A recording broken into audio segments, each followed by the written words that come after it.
I rongo ake rā koutou e te iwi te whakamārama a Orini, ara kei te whakarāpopoto haere ngā mahi ki roto o tauranga moana mo tēnei tau. Ko te pātai ia, māwai rohe te whakataitai e pīkau hei te rua tau e tū mai nei.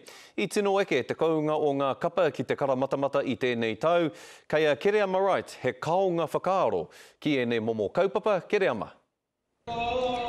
Skari kare kore kei te rongo mai koe ahakoa te whango o ngā reo o ngā tamariki nei e rere tonu ana ngā reo waiti i a rātou e whangana ki ngā hua o tēnei whakataetai.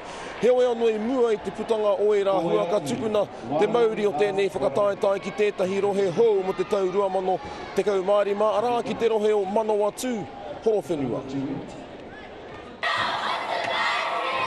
Atu i tauranga moana nei, ki Rangitāne. Ka te atu au ki a rātou, kei a wai te tono mo te 2015, me tā rātou whakautu, whaia, kare anō tētahi tono atu mo te 2015. Nā reira mo te wā tuatahi, ka takatū atu te tini me te mano ki te papa i oea, hei te tau 2015.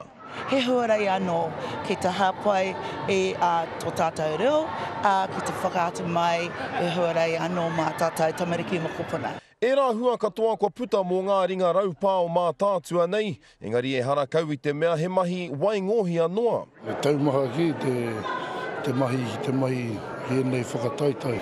Te ua te whai putea. Mai aro he te pūtea e kohi e patipati rā nei, tōna kotahi rau 50 mano tāra te pūtea i whakaritea e te komiti o tauranga i tēnei tau. E ai kia Denise e rā wero katoa kua āhukahukatia kētia e rātou.